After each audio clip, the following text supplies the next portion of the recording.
Wild about Anchorage. Revolution came to Alaska in the late 70s. It wasn't political, it wasn't physical, it was musical.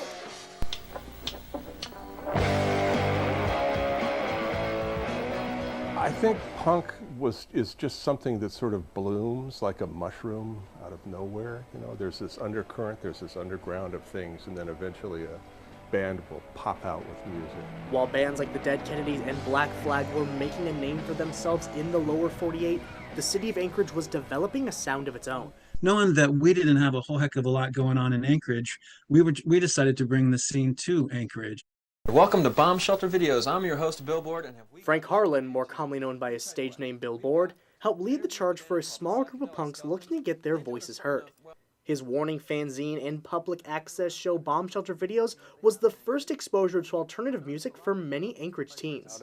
My friends and I would find out about bands, and we'd get cassette tapes sent up to us, and then we started making music too. It was just a lot of interaction and communicating with everybody and checking in with everybody, and the fanzine was like that little center of the wheel.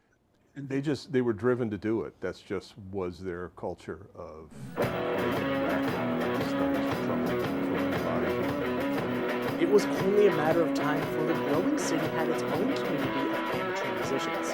Bands like Skate Death, the Klingons, and Psychedelic Skeletons were some of the loudest. But Alaska is an island, so there's not a lot of tourism of bands coming up here, so people were just making their own kind of trouble. Venues like the Java Joint, Gigs, and the 8th People's Warehouse Republic emerged as popular venues for people to gather and enjoy the scene. The Warehouse developed a culture of its own, providing a home for hundreds of young artists and rebels for over nearly 40 years. My recollection is it was really gross. Venues would happen because they had to happen. There was just an amount of people that had to have a place to play. Concerts such as the Kincaid Bunker Festival saw punks pack into bomb shelters such as these that were abandoned from the heights of the Cold War, bringing in even more partygoers from Anchorage together.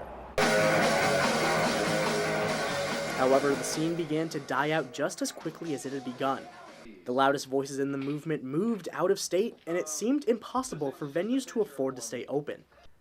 Java Joint would eventually become a pawn shop, Gigs was replaced with a new fire station, and the Warehouse, now under new ownership, slowly declined in quality until a fire destroyed the building in 2017. Despite this, many people involved in the scene's heyday remember it fondly. It did what it was supposed to do. It got young people making music. We had just a great time. It was, I love that we made our own music. And I think everybody should be interested in what it is that happens musically in the community, because it's our voice. It's what we do here that's unique to us. And no matter how hard you try to sound like someone else, you're always going to sound uniquely Alaska. Chase Bertrand, Alaska's news source.